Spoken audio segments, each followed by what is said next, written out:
Salut à tous, c'est Chacha de la page Un bon livre à lire. C'est l'heure du bilan lecture de la semaine. Donc je vais vous parler des livres que j'ai pu lire entre le 7 et le 14 novembre. Et je vais aussi vous parler des livres que je prévois de lire entre le 14 et le 21 novembre. Et je vais aussi en rajouter pour vous parler des livres que j'ai reçus cette semaine. Donc on va commencer par ceux que j'ai lus. Le premier que j'ai fini, c'était Entrave de Alexandra Coin. Du roman psychologique, quelque chose de fort, on s'accroche au personnage, ça a été vraiment une belle claque pour moi, un bon livre que j'ai vraiment apprécié de lire. Elle nous a vraiment mis les formes avec une belle plume très légère, mais en même temps on est complètement bouleversé, on est accroché avec Emma, le personnage principal qui se retrouve marié à un pervers narcissique qui lui fait vivre un vrai enfer. On s'accroche à Emma, on vit avec elle, on s'enfonce avec elle, on remonte avec elle. C'est vraiment le top du top. C'est une auteure que je vous conseille absolument. Entrave de Alexandra Coin. Je vous en dirai un peu plus dans une vidéo spéciale sur ce livre. Ensuite, lecture qui est encore en cours, Meurtre pour rédemption de Karine Jebel. Ce livre, c'est une bombe. C'est quelque chose d'extraordinaire. Je n'arrive pas à le lâcher. On fait que lire, on tourne les pages, on n'a pas envie de s'arrêter, on veut absolument savoir ce qui va se passer après. Pour les personnages principaux, là, forcément, elle nous tue du monde, comme d'habitude, hein. De toute façon, on s'habitue. Je sens que je vais repartir complètement démoralisée quand j'aurai fini le livre. Je vais vraiment avoir besoin d'une lecture plus légère la semaine prochaine parce qu'on est tellement attaché au personnage.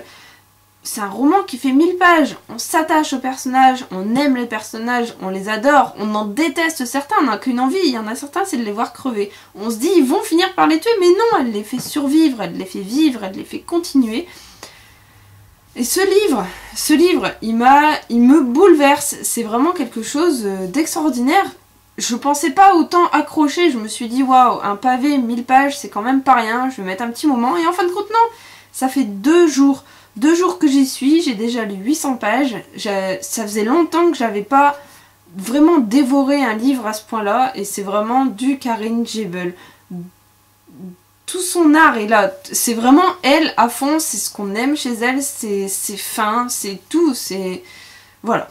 C'est un livre que je vous conseille absolument. Il faut l'aimer, il faut le lire.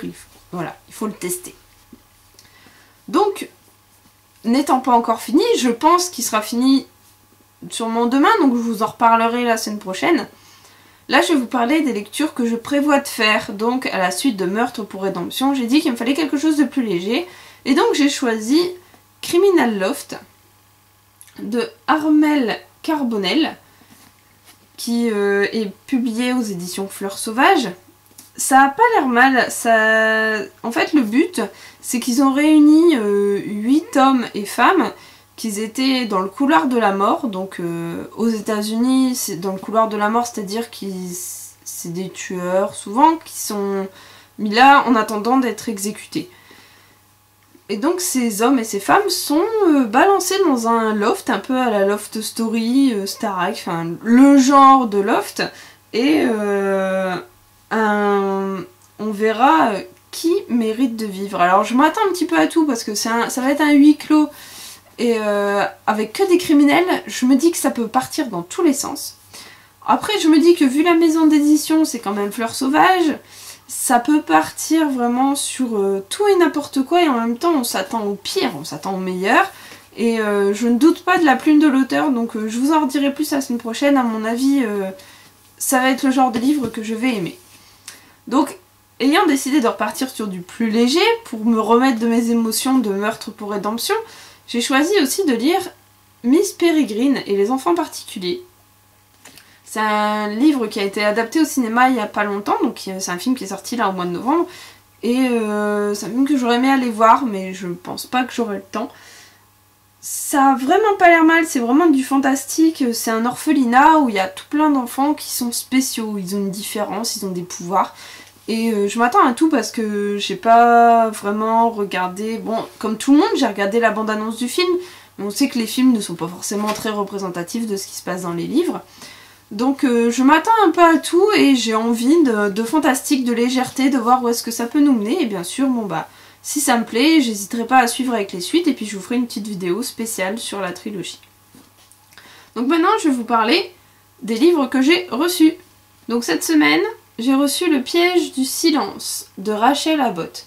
Ça parle d'un petit village anglais qui a l'air bien sous toute apparence et il y a un meurtre, en fait une ado qui se fait percuter par une voiture en pleine nuit.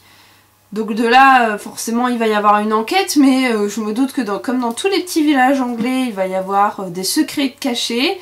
De toute façon, comme dans tous les petits villages tout court, il y a des secrets cachés, tout le monde veut protéger ses secrets, tout le monde parle du secret des autres et au final, ça révèle pas mal de choses. Donc je pense qu'il va être vraiment pas mal. Ensuite, j'ai choisi Tout le monde te haïra de Alexis Aubank. Bon, celui-là, il me faisait de l'œil depuis un petit moment quand même. Ça parle d'un petit village en Alaska où il y a un bateau qui a sombré en 1920 qui est remonté et dedans donc ils trouvent les corps de tous les marins, mais il manque à l'appel une centaine d'enfants orphelins. Donc les corps des enfants orphelins ne sont pas retrouvés. Donc de là, il y a une enquête forcément et voilà, on s'attend à tout encore une fois. Hein. La 4e de couverture n'en dit pas assez. Pour savoir qu'est-ce qui va se passer, il va vraiment falloir que je m'attelle à ce livre-là aussi. Ensuite, j'ai choisi de commander Méthode 1533 de Shannon Kirk. Apparemment, c'est une fille enceinte de 16 ans qui se fait enlever dans une camionnette. Mais elle ressent aucune empathie. Et la seule chose qu'elle va vouloir, ça va être de se venger de ceux qui l'ont enlevée. On n'en sait pas vraiment plus. On va dire que ça me fait un peu penser comme ça à un scénario. Ça me fait penser à Kill Bill de Quentin Tarantino.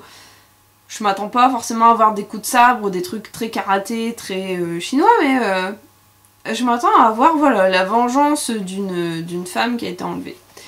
Et ma bonne action, très à table, que je vous conseille donc fortement, c'est un petit livre qui va vous réunir donc 13 auteurs qui vont parler de la même chose, mais sous des angles différents, à leur façon à eux. Donc forcément, quand je vous dis que ça réunit au moins du Chatham, du Tillier, du Gebel, du Bernard Minier aussi, vraiment il y a une belle concentration des meilleurs écrivains français. Je pense que c'est vraiment le petit livre qui coûte 5 €, qui permet d'acheter des repas pour les Restos du Cœur. Un livre acheté, c'est 4 repas distribués. Je trouve que c'est vraiment une bonne action et en plus ça fait plaisir, ça fait du bien. Et c'est le genre de petit roman que j'adore me plonger parce que au final c'est toujours la même histoire mais racontée par deux façons différentes. Donc un peu avec humour, un peu avec un côté noir. On s'attend à tout et c'est vraiment un régal chaque année.